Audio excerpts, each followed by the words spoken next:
Hello, another high score challenge.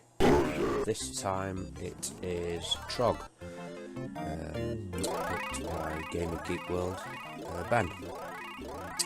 So, seen a few runs for this. I don't believe I've played it before, but it's a good puzzle. It's a good kind of. Is it a puzzle game? Well, I suppose it could be a puzzle. You've got to dodge things. What have you? In the later levels, there's other slight things that you've got to do. So let's call it a puzzle game. So yeah, there's a little dinosaur.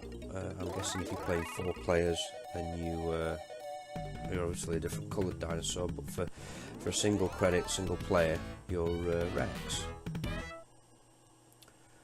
You have to collect crystals, or seeds, or eggs, or whatever they are, in the top left-hand corner of the screen, or in the top left-hand corner, should I say, bottom left-hand corner of your little character's box. It tells you how many crystals or red things you've got left to pick up. You get points for a number of different things, really. You get points for picking up these gems, whatever they are. You get points for punching the other cavemen. You have to be careful with that. You get, as you can see, I've collected a pineapple. So you get points for when you collect the pineapple, you turn into a T-Rex. Which then you accumulate points. So I think the first bite is 10k, then 20, then 40, then 80, and then continued 80. So it's a good way of getting your points up. It only lasts for so long, obviously. You also get points for collecting power-ups. Now, the power-ups so far that I'm aware of consist of let's start off with the one that I've just mentioned, the pineapple.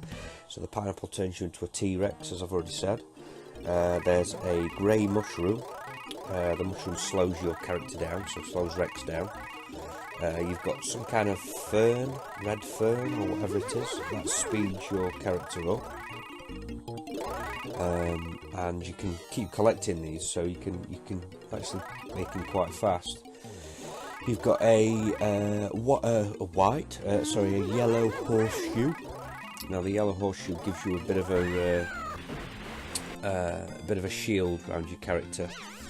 You have a blue sort of gem. Now the blue gem, what that does, as you can see, it freezes the other cavemen. It doesn't stop them from spawning, and obviously any new ones that spawn are obviously they're okay. What have I missed? Oh, you get there's another power up you can get, which is it's like a burning twig, or as my eldest says, it's a chili pepper, but I don't know. And basically that, when you punch, it fires a fireball instead and singes them. So each stage is different. You've got to navigate a bit of a maze. I found it difficult to do this. Sometimes the controls are unresponsive. Certainly playing on an Xbox 360 pad in front of PC. Sometimes you kind of wobbled about, and it may have attributed to a couple of silly deaths. I know watching my youngest on it last night, he was struggling when trying to navigate the maze, constantly wobbling around. It's equally as frustrating when you're in this T-Rex mode, because obviously you've got a certain amount of time to eat as many as you can. There you go, that burning bush.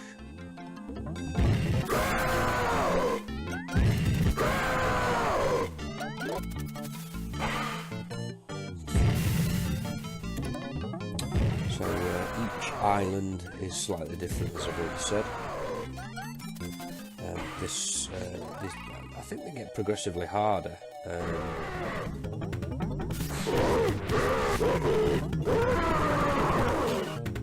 get different cavemen. I think you start off with yellow cavemen, and then you get these red ones that carry clubs that can kind of smack the floor.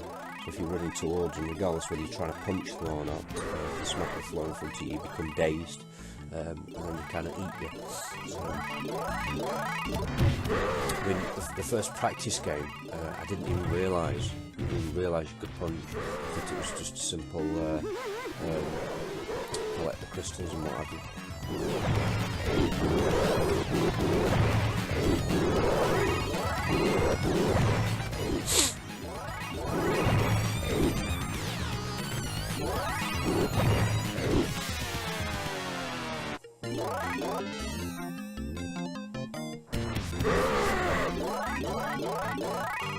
See, I've got a bit of speed on me. It's sometimes difficult to judge as well. Sometimes, I mean, I've punched a caveman, and as an example there, just edge of something, you punch and you're still moving forward. So if you move kind of slightly past the caveman and he's coming at you, he's still got potential, even though you're punching him, still got potential to knock you out. Now there are two different things that can possibly happen, I guess, when you knock you out. I've had it where he's knocked me out but carried on walking because he's at a bit of a T-junction, and then there's obviously the other times where they knock you out and obviously they feast on you, which is quite a good animation actually.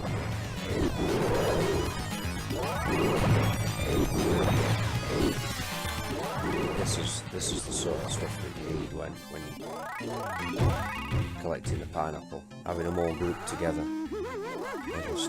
You see, what I didn't do is, I saw this last night and I kind of had another run, but the score wasn't as good as. So this is the original. Obviously, with it being Saturday, I'm not going to do any subsequent runs now. This is it. This is your lot. But I've lost my point now. Oh yeah, sorry. That's another reason. That's another way you can actually get them off the map. You can, when they're running at you down an aisle or a column or a row, whatever you call them. If you move out of the way at the last minute, sometimes they walk off the edge, and I think you get 1,000 points. So that's another way you can get points. So on Island 7, I don't know if it's every 7 islands, but I've not really paid attention. But you get a bonus, and basically you automatically become T-Rex. And it's just to eat as many cavemen as you possibly can within the time limit. You get these red ferns, which is good because it speeds your T-Rex up, so that's always a bonus. I mean, it's I don't know how many you get for each one, is it? Oh no, it's 10,000. So whereas in the normal levels you can accumulate points up to 80,000, in the bonus round you can obviously only get 10,000 per kill.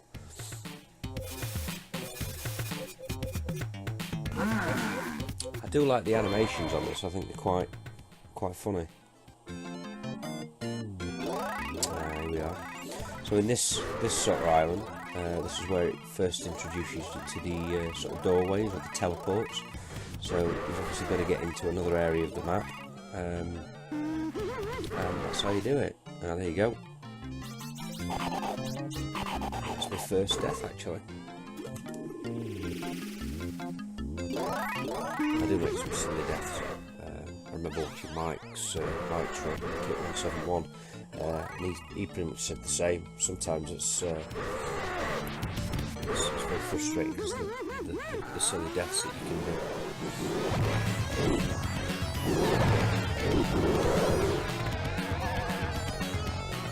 See, I don't know why I did this. I don't know why I went up to this part of the map. I'm only getting a few points.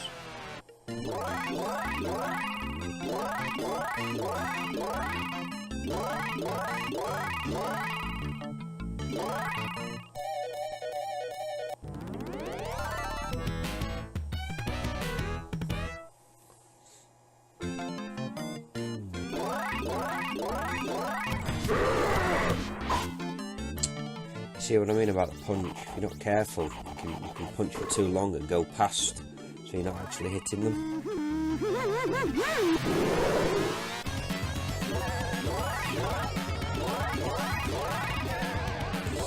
See, I don't understand what happened there. I think that occurred.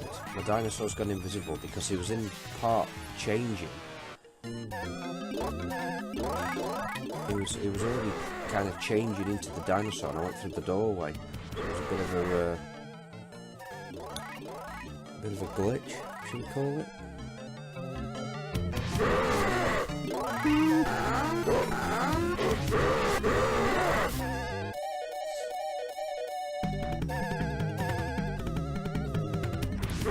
I don't think I mentioned, but after you've collected all the crystals, which should have been the first thing I mentioned actually, to finish the island you've got to go to a home square, so it'll appear at a random place around the map.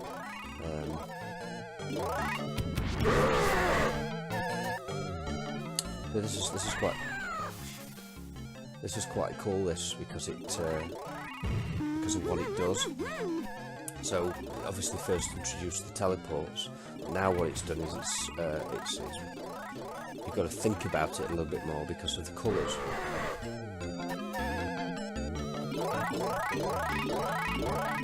I also neglected to say that your dinosaur can actually fall off the map, as that previous death sort of showed.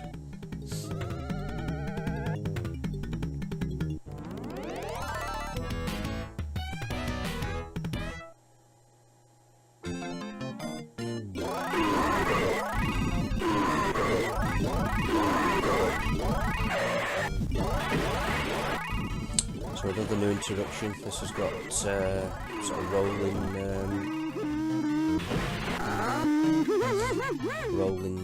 stone wheels that can crush you, but can also crush the enemy. You can eat them as a dinosaur though again, which is kind of cool. I'm not sure the dinosaur's diet of wheels, stone wheel is waste of a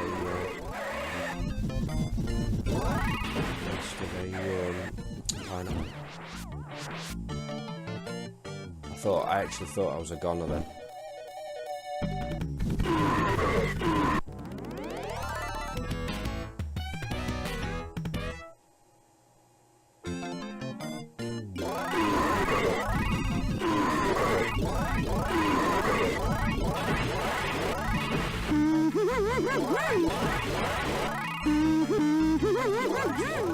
Towards my final score now,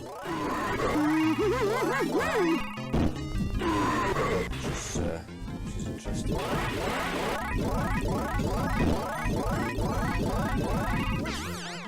So what I'm going to do is I'll finish when this video's finished. I'm going to hop straight to and sort Harry's run out. So, because Harry's keen, he keeps saying he wants to pick a game. And this is where you need to play some of the Tubers games, then, don't you? Once he's played so many games, I'm sure one of the guys can add him to the game selectors list. He's going to pick one. So, or failing that way, he said, "Dad, if I can't pick one, then can you pick such and such?" So, we'll see what happens. So he did a really good run, but unfortunately it was unrecorded because he did it on a different PC. He was doing it on his mum's PC. Now, but sod's law really. As soon as you come to record a run, the nerves take over or whatever. It's just the pressure of trying to get a good score. He didn't do as well, but I mean, I think it's still absolutely fantastic score that he's done. To say that he's never played it, he really likes his game. So there you have it. My final score is 2,598,070.